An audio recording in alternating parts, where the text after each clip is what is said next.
Estamos aqui direto do Centro de Negócios RJ+, da Associação Comercial do Rio de Janeiro. Hoje a gente vai conversar sobre um tema que assusta demais, incomoda demais, que é a questão da segurança, já falamos sobre isso, mas a gente precisa falar mais, porque um imprevisto só é imprevisto quando você não prevê. Se você olhar e planejar, não tem imprevisto. Então a gente está aqui com o Vinícius, que foi da inteligência, continua sendo um cara de muita inteligência no nosso Conselho de Segurança da Associação Comercial do Rio de Janeiro. Fica com a gente que vai ser bacana.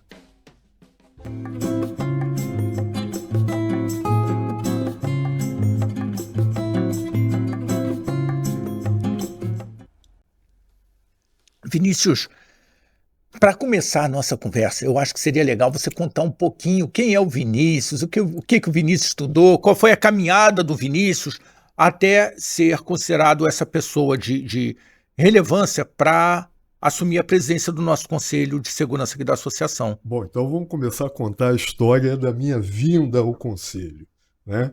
Eu, há aproximadamente uns 20 e poucos anos atrás, eu trabalhava com o Dr. Cécio de Macedo Borer, que era um delegado de polícia, que era associado, era da casa, tá? E era do conselho, era um dos membros do Conselho de Segurança na presidência do Dr. Francisco Horta. Era o Dr. Francisco Horta, presidente, o Dr. Eco de Miranda Raposo, delegado de polícia, vice-presidente, e o Dr. Borer era o meu chefe. Eu trabalhava com ele numa empresa de segurança que ele tinha chamado Esbil, que era a empresa de segurança mais antiga do país. Tá? Ela foi formada em 65, quando eu nasci, para você ter ideia. Então, o Dr. Cécio me chamou e disse assim: eu quero que você me represente. É um conselho de notáveis, de profissionais de segurança, de gente da área de segurança. Então a gente tinha desde militares, oficiais generais, até delegados de polícia, promotores públicos, juízes, enfim.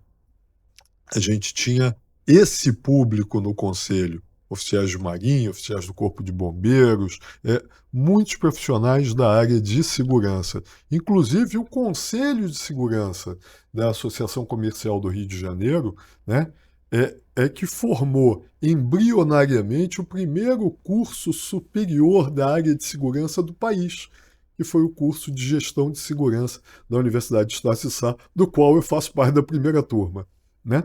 Então o Dr. Cécio me mandou vir representá-lo e tal. Eu conheci o Dr. Horta, passei a frequentar as reuniões do conselho e muito tempo depois vim a ser diplomado como conselheiro. E hoje, depois de muito tempo, depois de muitas mudanças que o conselho teve, eu fui chamado para fazer parte do conselho, voltar ao conselho como vice-presidente do Dr. Fernando Veloso, que foi nosso chefe de polícia, né? Fernando já esteve com a gente aqui. Pois é, eles estavam reformando o conselho, porque o conselho era um conselho muito ativo na casa, e por diversas outras injunções ele acabou esmoecendo, morrendo aqui, e nós viemos para tentar reativar o conselho. E eu vim como vice-presidente do Fernando. Fernando, depois, por problemas de ordem pessoal, precisou se afastar e eu assumi a presidência. A minha formação na área de segurança, ela vem de família, né? Meu pai era profissional de segurança, era militar do Corpo de Fuzileiros Navais e trabalhou muito, né, nos anos 60 e 70 em missões de segurança interna, missões de polícia, etc. E a partir daí, sei lá, acho que a gente começa a ter o pai como ídolo e vai tentar perseguir os ídolos você quer ser como os seus ídolos são. E aí eu comecei a me interessar por esses assuntos. Assuntos de segurança, assuntos de inteligência, assuntos de armas, enfim, tá? E aí vim trabalhar justamente nessa área. Tá? Vim trabalhar no órgão público, sou servidor público, trabalho hoje na segurança do Poder Legislativo Municipal, sou responsável por plantões na área da segurança, tomamos conta dos edifícios da Câmara, e é aquilo, uma cachaça, né? Você se interessa pelo assunto, você vibra com o assunto, você começa a estudar o assunto. Estudamos o assunto academicamente, mas também estudamos o assunto recreativamente. Quando você não tem o que fazer, você está Trabalhe com comprando um aquilo livro. que você gosta, Dizem porque que aí o que a fica gente gosta leve. fica leve, né? E olha só, eu tive, modéstia à parte, eu tive bons professores. Deus me permitiu me tornar amigo de muitos daqueles que eu tinha na conta de ídolos, na conta de coaches, na conta de mestres. Então, hoje, eu me tornei amigo de muitos deles. Então, isso, além de ser algo que me orgulha, é algo que faz com que a gente persiga os ensinamentos dos outros e que a gente tente aprender com o legado dos outros, com as informações que os outros trazem para nós. Isso é muito importante. Sabe uma coisa que eu quero te explorar aqui?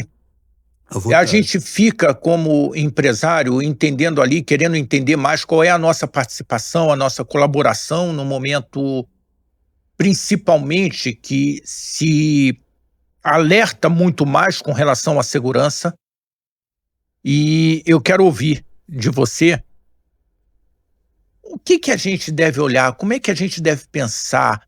A gente deve contratar uma empresa de segurança, a gente deve contratar uma consultoria de segurança, a gente deve fazer uma primeira reunião interna na empresa e entender ali a questão de segurança, porque ela é muito mais do que a segurança da empresa, mas sim dos colaboradores, que é o maior ativo que você tem na empresa. Esse meu funcionário, numa situação drástica, ele vai conseguir voltar para casa? Não vai? Se está tudo fechado, como é que ele faz? Ele vai conseguir um hotel? Não, a empresa é bem estruturada, eu pago um hotel para ele. Será que ele consegue chegar no hotel? Isso que você está colocando, olha só, a gente tem diversos preconceitos que envolvem as mais diversas atividades e a segurança também. Na segurança, a gente tem o preconceito de que muitas das pessoas acreditam que segurança seja o assunto do profissional de segurança, do policial, do militar, do cara que é forte, truculento, do cara que é Faixa preta de jiu-jitsu. artista marcial, né? Mas a gente não se toca que segurança é algo que permeia toda a sorte de atividades. Você não estaria aqui fazendo conosco esse programa se você tivesse preocupado com a possibilidade de que terroristas irrompessem por aquela porta e viessem aqui para nos vitimar. Então, para você desenvolver a tua atividade aqui, você precisa ter segurança. A segurança do controle de acessos, de que ninguém mal intencionado vai entrar, a segurança de que a gente está aqui protegido, a segurança de que aqui a gente tem uma comunicação com a portaria para chamar profissionais de segurança que estão lá embaixo. Por acaso a gente está muito bem Pois é. equipado no sentido da segurança aqui no prédio. Pois é, mas a gente precisa pensar antes. Tá? A nossa atividade pressupõe pensar antes. E pressupõe pensar objetivamente e tecnicamente, tá? Vamos dizer assim, com lições, com aconselhamentos que são próprios de profissionais dessa área. Então, olha só, embora não seja essa a sua atividade fim, você é um empresário, você é um homem de negócio que eu conheço há muito tempo, e você não tem que raciocinar do ponto de vista de segurança como eu raciocino. Exato, não vou nem saber por onde comer, por onde segura esse bicho. Pois eu vou andar com uma pistola na cintura? Não, olha só, para tudo isso, você precisa pensar antes. Antes, você precisa reconhecer, primeiro, que você não sabe e que você vai ter que começar a pensar, vamos dizer assim, na proteção do teu negócio, na proteção dos seus processos, na sua própria proteção dos seus entes queridos, na proteção dos seus funcionários, que são um ativo excepcionalmente importante, mas também na proteção física das instalações dos teus sites. Então, olha só, primeira coisa é botar a bola no chão e começar a pensar que essas são prioridades para você. Então, você vai raciocinar, o que acontece aqui? O que pode acontecer de adverso e que pode me vitimar os meus negócios, vitimar os meus, tá? Impactar nos meus processos, impactar na minha empresa, impactar no meu faturamento. Então, essas coisas têm que ser pensadas. Às vezes, você não tem muita condição de fazer isso e você contrata uma consultoria. Muito bom, porque aí a gente tem trabalho, né? Mas você não pode se abstrair disso. Então, isso não é uma coisa que possa ser feita por terceiros à sua revelia. Não, porque é muito complexo essa questão. Eu tenho falado, somos todos, e eu não vejo esse como um problema do Rio de Janeiro, é um problema também no Rio de Janeiro, é um Sim. problema de Brasil principalmente. Por questões culturais, inclusive, tá? Por Isso. questões culturais, inclusive. As pessoas acreditam, só um parênteses, o cara acredita o seguinte: eu sou um homem de negócio excepcionalmente bem-sucedido, eu estudei muito, eu construí todo esse império, tá? E em função disso, esse cara aí que é o profissional de segurança, não, eu conheço mais do que ele. Isso é uma visão preconceituosa. Mas é parecido, a gente é médico, né? Sim. Só que não. Então a gente desce e vai na farmácia e se automedica.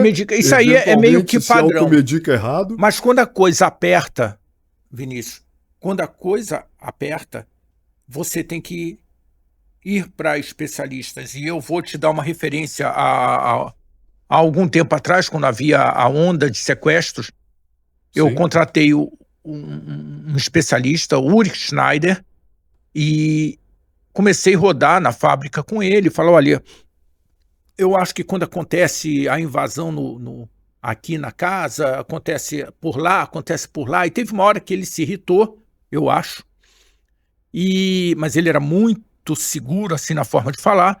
Falou: olha, o seu ponto de partida para fazer pressuposições é diferente do ponto de partida de um bandido. A cabeça dele roda diferente, funciona diferente. Verdade. Eu sei como eles pensam. Então fica tranquilo, se você quiser ir para sua sala, tá tranquilo, eu vou continuar olhando tudo e pensando como que a gente consegue fazer gerar a segurança aqui no prédio. Então, a gente tem que cair, seja na hora da medicina, se a dor de barriga continua forte, você fala: não, agora eu vou parar de tomar o remédio XYZ e vou realmente buscar um médico. A questão da segurança no país está uma questão muito séria. A gente vê toda a movimentação de quase 5 mil homens em Belém para a COP. Quer dizer, será que precisa de 5 mil homens em Belém para a COP? Será que não precisa de 500 homens que fossem deslocados para o Rio de Janeiro numa situação crítica? Será que São Paulo não precisaria de outros 500? Porque não pense que é só no Rio de Janeiro, é desigual a gente pensar que em São Paulo não é necessário ter isso, um motor econômico do país, você gerar essa sensação de segurança antevendo. Então, o que a gente quer? Será que nós estamos brincando de gerar segurança para a nossa população? Olha só, muitas das vezes, a gente hoje está falando de uma segurança a qual não contempla todos os critérios ou todos os vieses eminentemente técnicos que nós sabemos. Me preocupa e me chateia muito quando a gente, às vezes, está falando de uma segurança e nós, profissionais, sabemos que é a segurança que não existe. Então, Essa questão é uma questão que transcende até o cultural, por exemplo. As pessoas se deixam. Olha só, você não é um profissional da praia. Então, às vezes, aquelas questões ou aquelas medidas que, sinceramente, eu olho e não enxergo eficácia, não enxergo dissuasão real, não enxergo, vamos dizer assim, a melhor aplicação, são as medidas que impressionam você. Então, olha só, as pessoas podem se sentir seguras sem estar seguras realmente. Então, a medida que eventualmente tem 2.000, 3.000, sei lá quantos mil homens, de repente, ela é uma medida de segurança que vai trazer para os cidadãos comuns, uma sensação de que, opa, estamos protegidos, pode tudo, etc. Mas não são necessariamente as melhores medidas ou as medidas mais efetivas, por exemplo, para lidar com o terrorismo. Exato. Bom, e hoje a gente tem uma criminalidade comum. A gente tem no Brasil hoje, no Rio de Janeiro há muito tempo, e a gente vem falando isso, mas nós temos no Brasil hoje uma criminalidade comum que utiliza o modus operandi terrorista e que está fazendo o terrorismo todo o tempo todo, como uma forma de impactar na vontade daqueles grupos que eles querem subjugar. Então, olha só, a gente, o cidadão comum que não está acostumado com essa situação precisa ver uma grande quantidade de gente, policiamento na rua e tal, mas nem sempre isso é o mais efetivo, é o melhor, vamos dizer, do ponto de vista de previdência. Vinícius, eu queria pensar, eu concordo com você, eu sou uma pessoa ativa e não reativa. Eu quero colaborar. Como é que eu colaboro nesse processo? Eu colaboro nesse processo participando de fóruns, como, por exemplo, o seu conselho aqui na associação. Eu participo de fóruns em reuniões de Firjan, da FEComércio, para a gente entender o que pares estão fazendo, por mais que a operação seja divergente, diversa da nossa. Sim. Como é que eu colaboro nesse processo? Eu disponibilizo as minhas câmeras da empresa para a Prefeitura do Rio. Também. Eu denuncio, eu não denuncio. Aparece um terceiro poder pedindo para gerar um FII, para gerar segurança na área que eu participo. Como é que eu faço, Vinícius? Eu acho que são várias respostas que precisam ser dadas à nossa população, ao empresariado. E eu vou voltar... O que fazer? E eu vou voltar que é o primeiro, o que você falou, que a gente acaba, puxa de uma coisa, puxa outra e tal. Olha só, primeira coisa é começar a pensar as necessidades de segurança. O que nos ameaça? O que nos afeta? O que nos atinge? Aqui, a gente gira 360 graus, olha a circunvizinhança da nossa instalação, olha o nosso negócio, que você conhece muito bem, tá? E o que atinge? E a partir daí a gente vai começar a desenvolver medidas para dissuadir, desencorajar essas ocorrências, tá?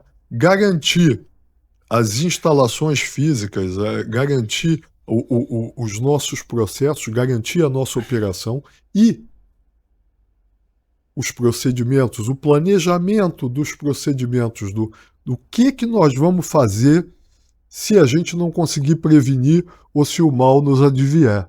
Então isso a gente tem que estar permanentemente ligado. Então, feito isso, a gente começa a pensar o seguinte, que é muito importante que a gente tenha profissionais efetivamente qualificados para pensar a nossa segurança física, a segurança dos nossos processos, tá? Para pensar o que a gente deve fazer para estabelecer procedimentos. Em caso disso, o que faremos? Vinícius, você quer ver uma coisa que me assusta? Como é que eu denuncio alguma coisa que eu estou entendendo como errado? Se eu sou identificado, o IP do meu celular fica identificado no 1746 da Prefeitura do Rio. Eu não Sim. sei se fica na PM, eu acho até que deveria ficar no 190. Tudo que gerar do teu celular pode ser rastreado. Então, como que eu denuncio? É uma questão cultural. Como é que eu denuncio? Eu quero. Como é que eu faço sem criar uma exposição maior? Olha só, em condições normais, esses canais têm um sigilo. Tá? Tem um sigilo. Eu não sabia. Mas que sigilo? Olha só, eu estou fazendo não. perguntas difíceis. Sigilo do ponto de Porque vazaram vista de chegar para 190. o criminoso. Sim, vazaram 190 mil, me parece que esse é o número. Dados do Google. Dados do Mas Google. vazaram outro dia do Banco do Brasil. Então, por que não vazaria desses e de repente você recebeu uma ligação? Você denunciou aqui na rua tal, esquina com a rua tal, né? Então, é assim, eu tô falando o que acontece na vida real. Que eu acho que essa é a nossa missão de conversar com as pessoas. E a nossa preocupação é estar falando aqui, de coisas que são tangíveis e falando de forma honesta. Senão a gente vai ficar falando aqui da segurança pública que não existe. Da segurança pública onde não há participação do agente estatal na extorsão, no tráfico, amanhã no terrorismo. De manhã, como que eu atuo na empresa? Eu queria a tua visão de como que eu deveria atuar na empresa a partir do momento que a gente está ouvindo essa conversa. Como é que eu devo proceder? Eu devo falar para o meu funcionário, cara, vai lá no quartinho, conta a tua história, vai ser sigilosa do que você viu? Eu não sei. Olha só, isso aí é um trabalho... Como é que eu ajudo a segurança pública? Esse é um trabalho em que a gente consegue hoje alguns canais de comunicação segura, como o Disque Denúncia, por exemplo. Ótimo, Disque Denúncia. É um excelente canal. Excelente canal, muito bem lembrado. E um canal em que a gente tem uma segurança. Eu jamais soube, eu tomei conhecimento de uma situação que houvesse sido passada no nível de informe para o Disque Denúncia e que houvesse sido posteriormente vazada para a criminalidade. Não, o Disque Denúncia começou aqui na Associação Comercial. Exatamente. Eu também nunca ouvi. Eu participei de algumas daquelas reuniões. Então, eu nunca ouvi nada. Eu acho que é interessante, muito bem lembrado. O que a gente fala? Além disso, como é que a gente se porta? Olha só. Você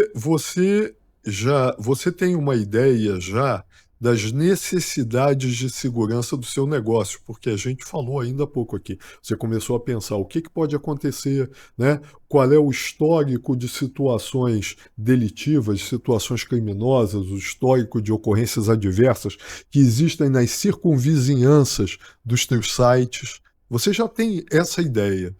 E aí, você vai começar a pensar, primeiro, quais as normas e procedimentos para você atuar no sentido de impedir que essas coisas adversas que você detectou aconteçam, tá? E depois, o que você faz se a prevenção não der jeito?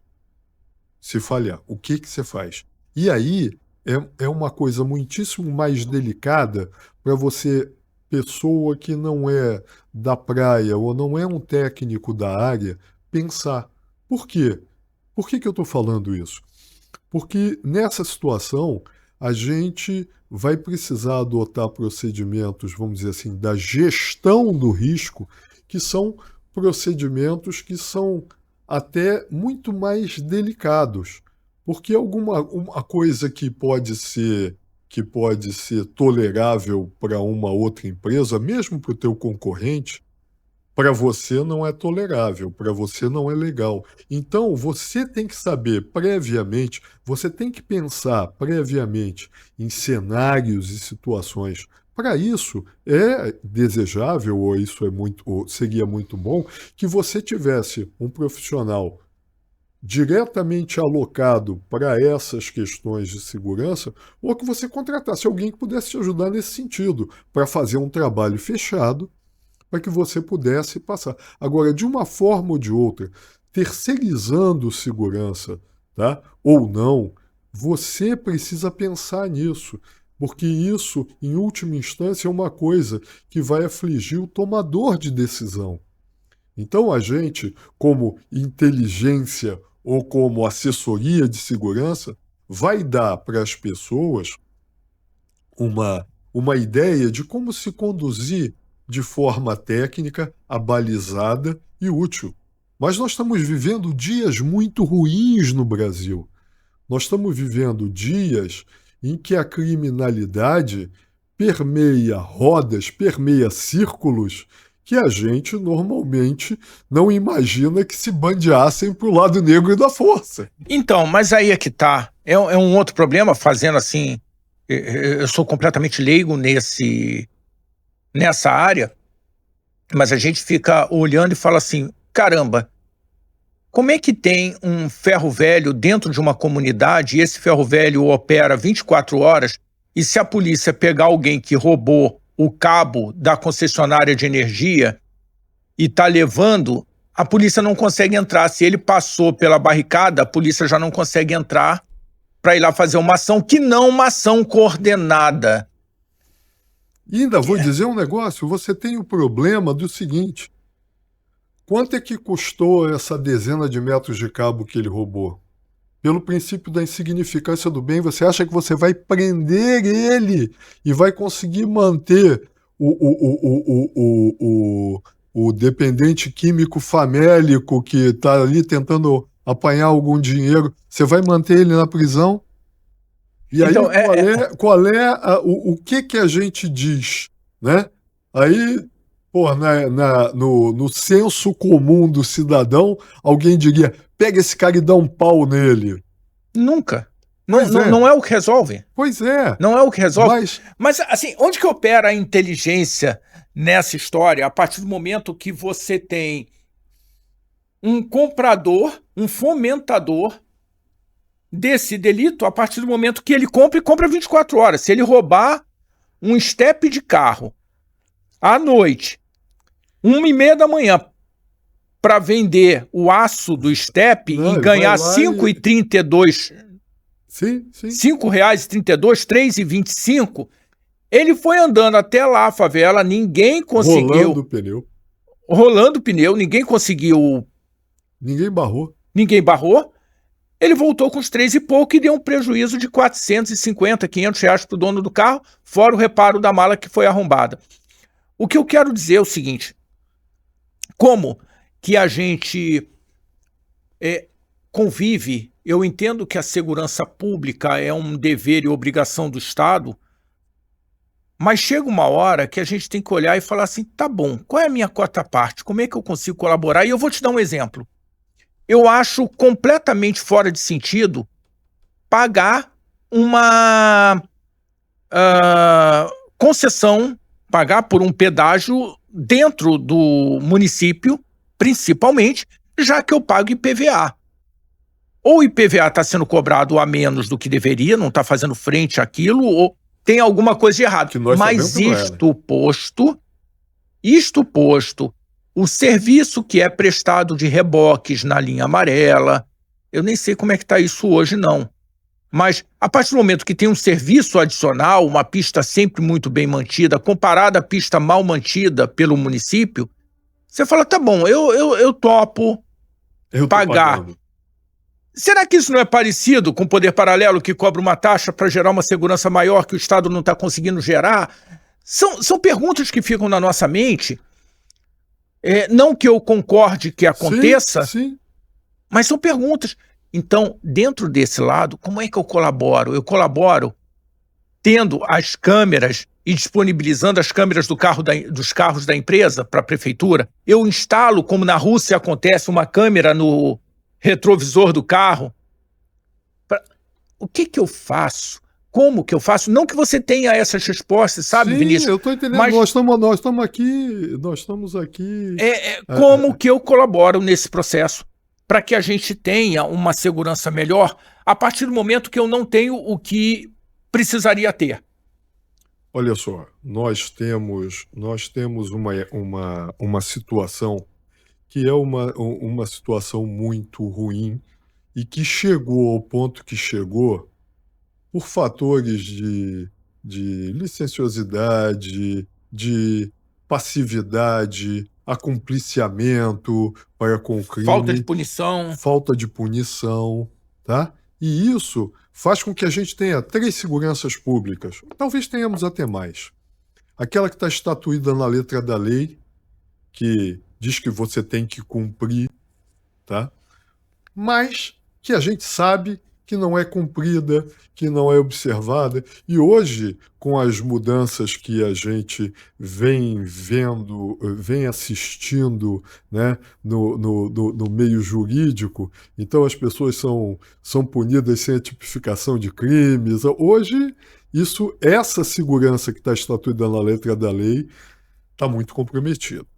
Nós temos aquela da qual nós falamos, que é a segurança, que não é bem a que está na letra da lei, tá? Mas nós todos falamos e nós buscamos nos enquadrar, ou nós nos enquadramos como aquelas pessoas que, olha, a gente não faz tudo que está aqui, mas nós somos do lado do lado da força. Nós somos cumpridores da lei, nós somos gente boa, né? Uhum. Gente boa. E temos a terceira segurança pública, que é aquela onde vaca voa. Vaca voa. Vaca voa, né? Não, peraí, não, mas a vaca voa, entendeu? Então nós temos a segurança pública que não devia ser assim, é ilegal, é ilegítima, é vergonhosa, mas é isso que acontece.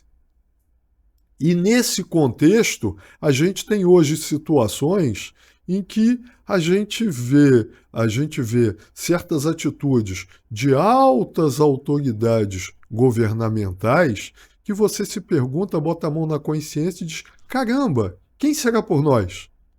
Entendeu? Quem nos protegerá? Quem vai olhar para nós? Entendeu? Quando a gente se toca, por exemplo, que a criminalidade, através de uma organização não governamental, ou de várias delas, ou de um colegiado de várias delas, encaminha um documento para o ministro da Justiça e Segurança Pública falando da necessidade de disciplinar os armamentos das forças de segurança. Caramba, o capim está comendo o cavalo. E aí nós percebemos, e aí ontem nós vimos 100 e tantas armas capturadas à narcoguerrilha no Rio de Janeiro. Peraí, aquelas a gente não precisa se preocupar não, né? Não, nós temos que nos preocupar nas que estão nas mãos das forças de segurança. Pô, isso é um absurdo. Nós somos o país, né, onde, a julgar pelos despachos e pronunciamentos da imprensa e pronunciamentos de um monte de autoridades públicas, inclusive autoridades públicas do meio policial, as armas dos cidadãos não concorreriam para a melhoria das condições da segurança pública. Ah, por favor, vão lamber sabão. Entendeu? Você tem inúmeros estados dos Estados Unidos onde tem muito mais arma do que gente e onde a criminalidade é desse tamaninho. Friendly Minnesota, né? O estado do solzinho e tal, tem muito mais fuzil do que gente. Tá? E as pessoas não estão se matando. Mas em caso de necessidade, a última linha de defesa é o cidadão com o fuzil dele. A última linha de defesa. E aqui a última linha de defesa é de quem? O criminoso que está portando o traje camuflado e que a própria criminalidade induz a população a retirar o traje para tentar descaracterizar uma ação legal e legítima das forças de segurança? Porque o cara que estava armado e com guile, com traje de camuflagem no meio de uma mata, é um cara que está ali não só para morrer, ele está ali para matar. morrer porque os planos dele realmente não deram certo. Mas ele está ali para matar. E aí depois, para a gente mostrar que houve uma chacina contra a população local, a gente vai lá e tira as roupas. Então fica todo mundo de cuequinha. Pô, isso é uma brincadeira. Nós precisamos mudar isso. Nós precisamos fazer com que a população veja que a gente precisa assumir maiores responsabilidades. Pronto, esse é o ponto. Qual é a responsabilidade que a gente deve assumir, de que forma colaborar? Porque se eu for ajudar um médico, eu não sei se vai ter coisa boa ali, o resultado vai ser bom. Eu não entendo nada daquilo. Eu mexo com a área de engenharia mecânica. É uma força completamente diferente da força e da precisão que um médico opera. De que forma você fala para alguém que não seja da segurança? De que forma? O que a gente tem que falar? Nem que seja, Vinícius, para falar assim, gente, vem para cá, vem ouvir. Não, olha só, um pouco. a participação de fóruns temáticos da área de segurança é fundamental. Nós no Conselho de Segurança, eu decidi o seguinte, depois que eu assumi, eu decidi que cada reunião nossa, cada reunião mensal nossa, a gente ia trazer uma palestra diferente. Mas palestras, não aquela palestra do rame-rame, não é aquela palestra daquilo que a gente está acostumado a ver toda hora. Não, nós trouxemos um professor militar da Escola Superior de Guerra, com muita formação em terrorismo e que veio mostrar para nós ações comuns do terrorismo e do narcotráfico. Então, aquela situação que os Estados Unidos quer provocar de vamos transformar em terrorista o criminoso narcotraficante e tal. Ou identificá-lo como. Pois é. E nós viemos mostrar situações em que o criminoso diversifica seus investimentos atuando como, tá? Ele atuando como terrorista e investindo o dinheiro do narcotráfico, o dinheiro fácil da droga deles, no terror, tá? Estabelecendo, vamos dizer assim, tentáculos, redes.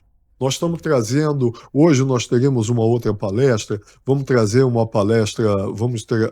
palestra no dia 25 de novembro, né? Uma palestra sobre inteligência, em que vai vir um consultor de inteligência de São Paulo para falar sobre a aplicação de mecanismos da inteligência, tá? Do trato da informação sigilosa, vindo ao encontro da necessidade do empresário. Porque a gente tem inteligência, vertente Como é que faz? de inteligência Tem alguém ali empresarial. assistindo a gente. Como é que essa pessoa faz para participar dessa reunião? É só para associado?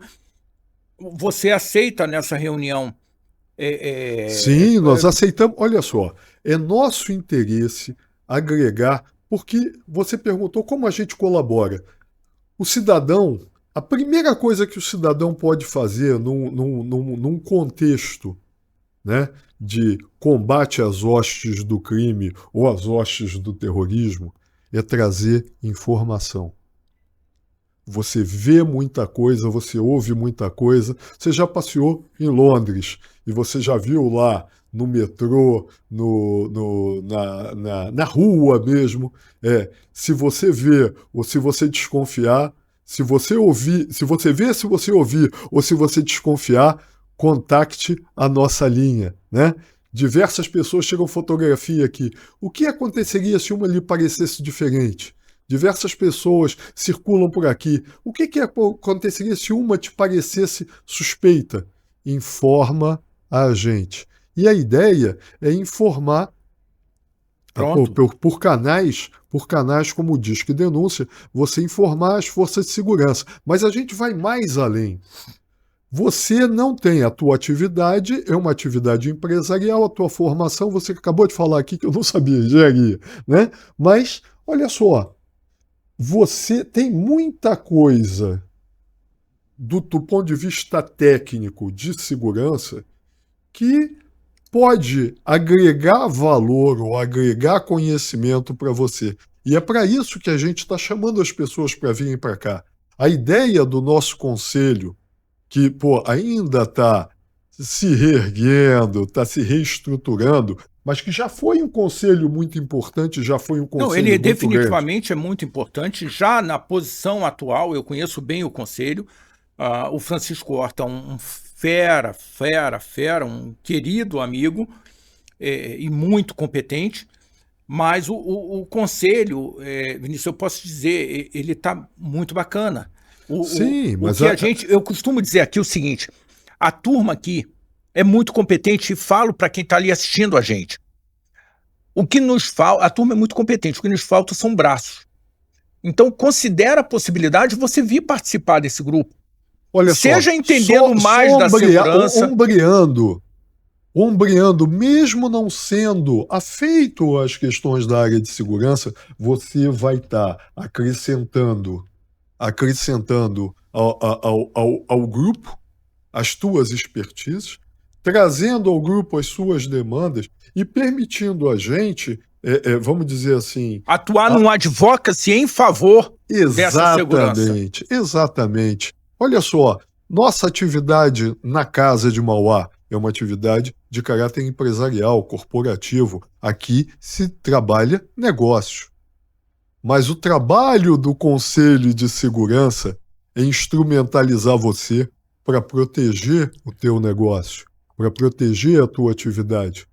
Então, ou até acomodar, Vinícius, uma startup que, imagine assim, ok, com o conjunto de informações que eu tenho e com o conhecimento que eu tenho, eu consigo montar um sisteminha que vai fazer essa avaliação. E eu vou te dar um exemplo.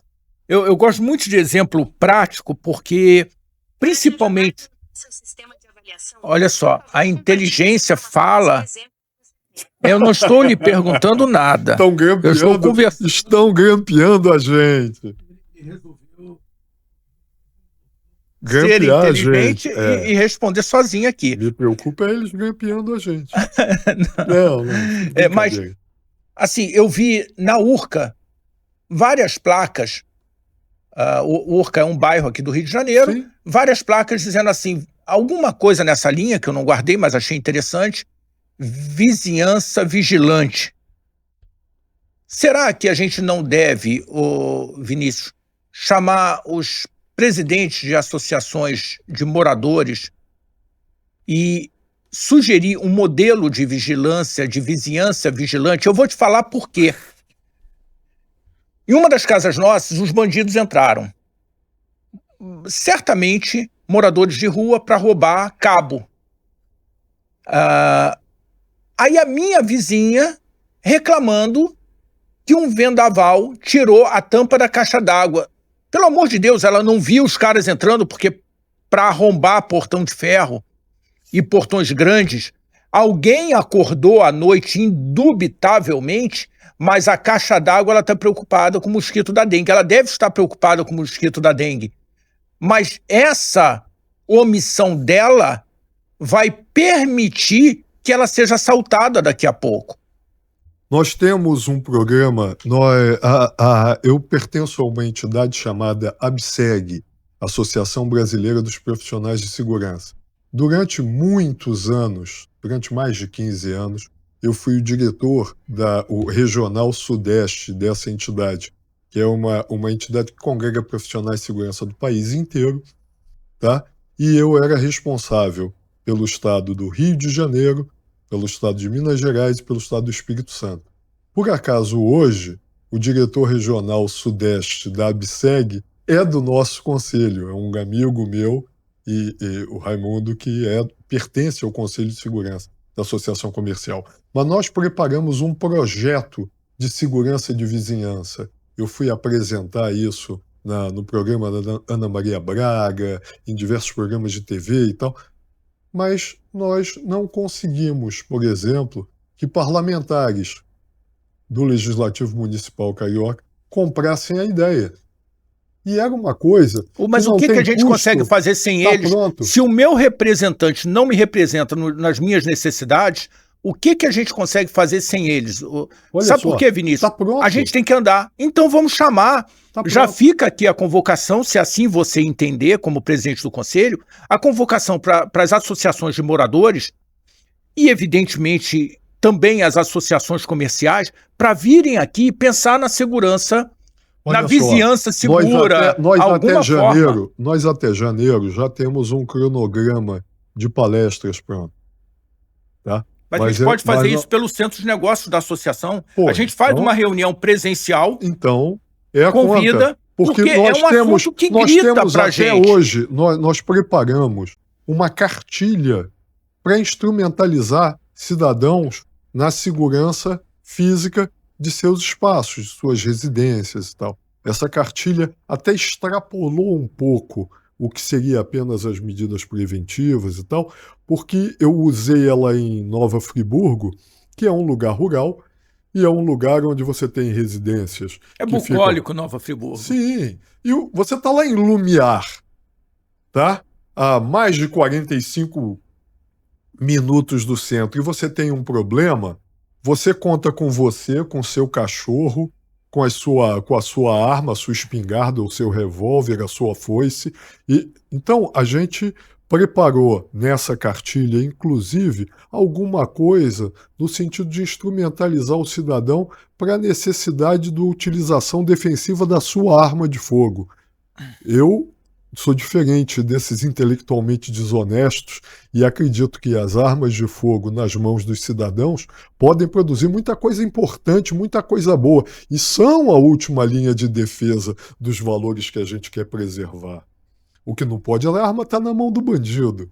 Tá? Então a gente preparou esse material e eu vou conversar, a gente vai tratar sobre isso, mas a ideia é a seguinte, olha só, é muito importante um programa de segurança de vizinhança.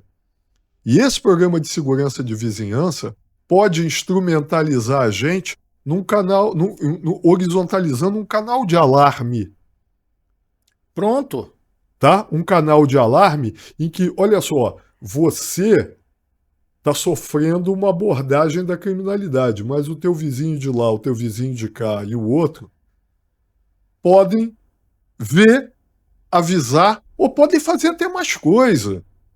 Então, eu acho assim, eu gosto muito, já estou feliz com esse direcionamento, vamos chamar assim, Vinícius, porque já fica convidado, você que está assistindo, é presidente de associação comercial, então Jaime, Paulo, Alexandre, Horácio, vamos fazer essa conversa, trazer as associações de moradores também, para que a gente consiga organizar de alguma forma, de forma legítima, segura, dentro da legalidade, de repente uma colaboração da vizinhança, que por acaso está na janela olhando o mar, ou está na janela olhando a montanha e viu alguma coisa acontecer. Exatamente. E aí, olha só, morre muito menos gente na Grã-Bretanha toda, tô falando Londres só não, na Grã-Bretanha toda, vitimada pelas ações do terrorismo, do que morre no Rio de Janeiro, vitimado pelo terrorismo do crime. E lá, o cidadão é concitado todo o tempo a colaborar com as forças de segurança. Tá? E aqui a gente não faz isso. Olha só, a gente precisa, nesse contexto do problema que estamos vivendo hoje, em função da ocorrência do dia 28 de outubro de 2025, tá? Nesse contexto, nós precisamos muito que os cidadãos fechem com as forças de segurança para falar de movimentação suspeita, para identificar. Ô Vinícius, e a discussão? Assim, eu já estou satisfeito, se a gente concluir isso aqui, eu já me daria satisfeito, porque existe um direcionamento. Vamos conversar com o Josier e buscar, assim sendo o entendimento dele também, uma ação colaborativa do empresariado com a nossa sociedade civil organizada. E vamos mostrar o seguinte, assim como em outros tempos, o Conselho Comunitário, o Conselho Empresarial, é porque eu sou presidente de dois conselhos. Você estava ontem na reunião do Conselho Eu sou Comunitário. presidente de dois conselhos. Eu sou presidente do Conselho Comunitário de Segurança de Nova Friburgo e do Conselho Empresarial daqui da Casa de Mauá. Mas se a gente conseguir que o nosso conselho, que já teve tantas coisas de importância, possa trazer para o cidadão carioca a ideia de um programa de segurança de vizinhança que venha ao encontro de robustecer, de primeiro mudar a mentalidade, porque, olha só, todo mundo tem que participar, todo mundo tem que agir, todo mundo tem que se tornar. E pode, não leva peso para ninguém uma colaboração simples. Todo mundo tem que se tornar exemplo daquilo que quer ver realizado no contexto do nosso dia a dia e da nossa sociedade. Aí, Vinícius, você tem, por outro lado, as pessoas dizendo assim, mas, Ricardo, você não acha que a polícia está corrompida? Eu não acho nada. O que eu acho é que existe uma grande dificuldade para aquele policial sério que, para ele entrar no posto dele, lá no meio da favela, ele tem que entrar no carro forte, no caveirão, para poder ser levado para lá. Como que acontece a hora que o caveirão desce e ele fica ilhado e ele fica lá em cima sozinho? Como é que acontece? Põe-se no lugar, tenha empatia, põe-se no lugar dele, que tem que levar o sustento todo mês para casa. E, de repente, ele fala, e agora? Eu não estou legitimando a conivência, a coparticipação, eu estou dizendo, é lícita a segurança dele. Você julgar com o mesmo peso essa pessoa dessa forma, é lícito você olhar para um policial que ganha, a vida não tem preço, né? Nossa. Mas que ganha um valor, um soldo que de repente não equilibra a relação do risco que ele corre. Será que a gente não tem que olhar para esses policiais e pensar numa forma de fazer um reconhecimento? Eu estive aqui conversando com o Paulo Klein, e o Paulo montou um instituto para assistir policiais, dar suporte às Forças Armadas. E eu falei, por que a gente aqui no Brasil não suporta esses policiais com um desconto de impostos na hora que ele compra um carro? Na América acontece assim. Na América, ele chega e almoça de graça. Na América, a compra de equipamento, o equipamento é subsidiado. É mais barato para ele. Então, de repente, é uma forma de você, não tendo caixa, porque nós não temos caixa, infelizmente, no governo do Estado, que suporta a polícia, aumentar o soldo deles não seria possível, mas espera aí, se existe uma ação responsável nos 3 níveis de governo que institua que eles consigam comprar produtos e serviços com abatimento de impostos, não importa quanto eu ganho, o que importa é o que eu compro com o que eu ganho. Se eu aumento o meu poder de compra, eu não preciso ganhar mais. Será que a gente não tem que olhar mais por esse lado?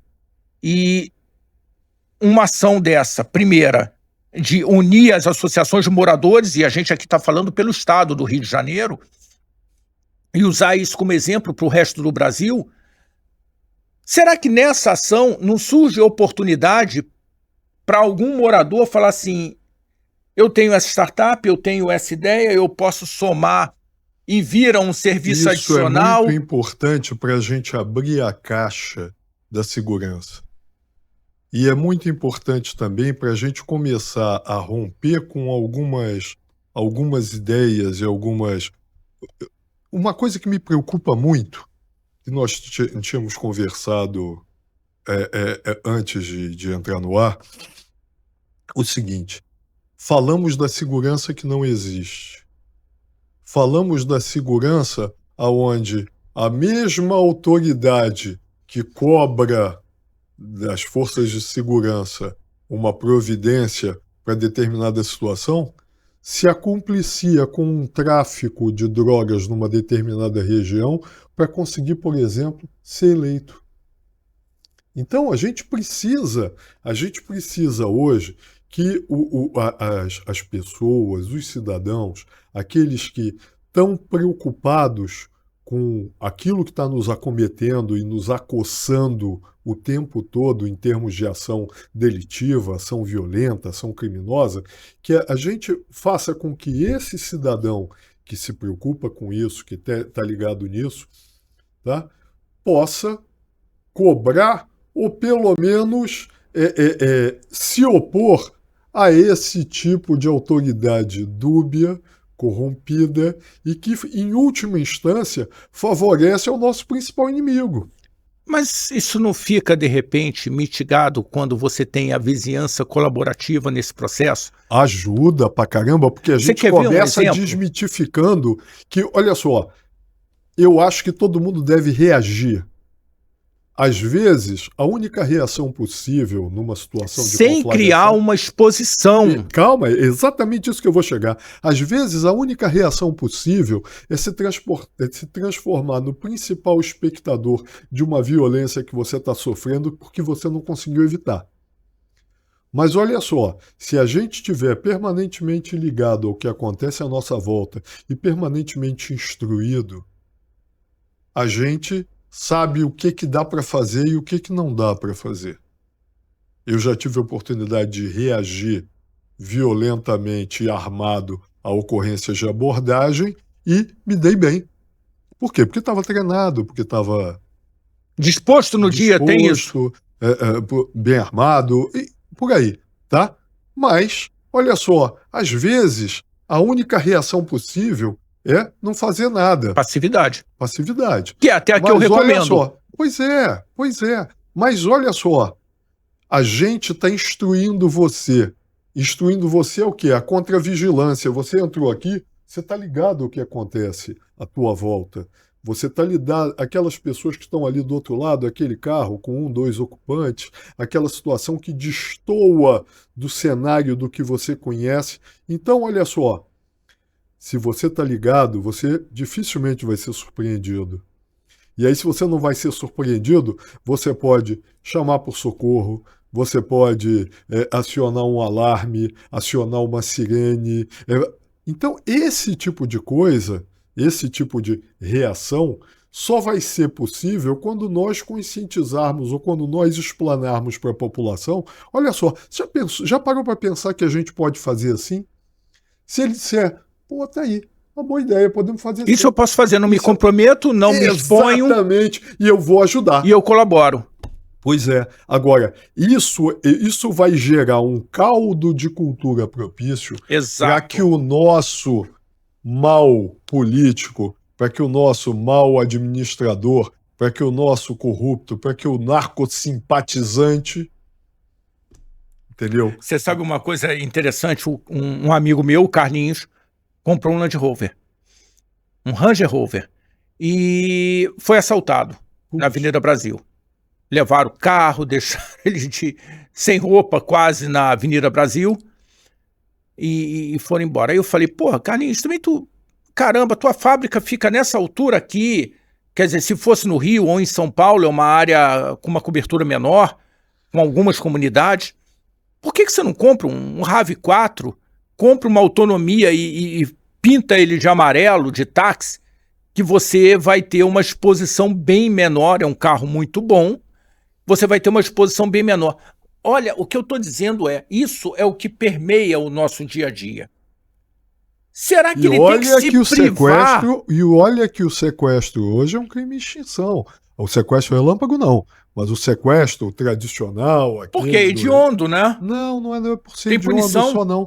Até por força dos próprios processos investigativos que são empregados no trato daquele tipo específico de ocorrência, asseguram que o criminoso normalmente vai ter. A gente precisa viver melhor, como bem o Josier fala, de ter uma cidade, um estado melhor para se viver, para se divertir, para se trabalhar, para se ganhar dinheiro. E para fechar, eu quero te fazer uma pergunta. Não. a gente desiste ou a gente avança? A polícia está completamente comprometida com a bandidagem ou não? Não, claro que não. Claro que não. Olha só, assim como a gente tem em todas as outras atividades de todos os outros ramos profissionais, nós temos bons e maus profissionais, nas forças de segurança também, nas forças armadas também, na política também. A grande questão é de que lado nós estamos. Sabe, eu não admito que o político acompliciado com o crime vá ter meu voto. Eu não aceito que aquele que está vivendo, vamos dizer assim, de acordo com a conveniência, pendendo para um lado e para o outro e apoiando a narcoguerrilha, tá? Vá ser tolerado por mim. Tá? Então, a gente tem que colocar, a gente tem que fechar a questão, a gente tem que dizer a que veio e aquilo em que acreditamos. Mas eu não acredito que o caso esteja perdido, não. Tem até o almirante Horácio Nelson, da Marinha Britânica, né, de Trafalgar, né, já falecido há muito tempo, mas o campeão de Trafalgar, ele costumava dizer o seguinte, que não somos feitos para perder a esperança, o que homens resolutos puderem fazer deve ser feito.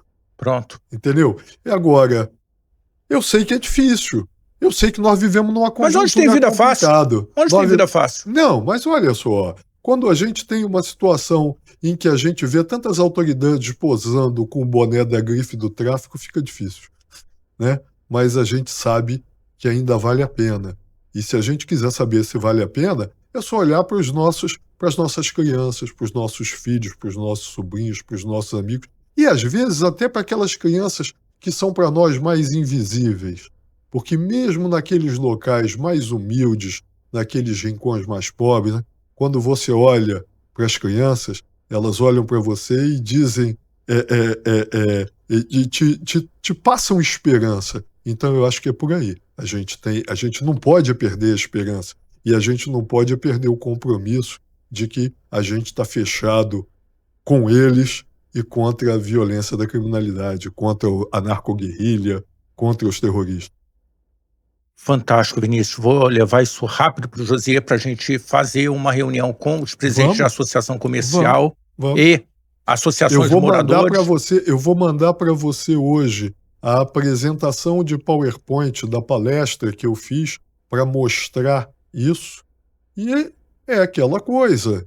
Eu acho que vem ao encontro do interesse da nossa associação de vamos dizer assim, de ineditismo não, mas de ação efetiva, né? De uma ação de ponta, entendeu? Nós estamos aqui para fazer, como dizia o Dr. Horta, né? Fazer. Exato. Então, nós estamos aqui para fazer. Vinícius, brigadíssimo. Obrigado, brigadíssimo. Prazer enorme. Estamos juntos e voltaremos para fazer mais coisa aqui. Isso. Tá? Obrigado. Obrigado, meu irmão. Você que está assistindo a gente, considera essa possibilidade real de participar desse grupo. Entre em contato com o Vinícius, liga para a associação comercial, fala com a gente, conversa, entra aí no chat, conversa conosco e vem participar, porque a melhoria desse cenário acontece também com a sua participação. Não imagine que inerte ou não agindo em favor que você está colaborando, porque você não está. Você vai estar colaborando com o lado ruim da história. A nossa omissão ou o nosso lavar as mãos redunda em ponto para eles. Então fica com a gente, tem muito mais para a gente continuar conversando.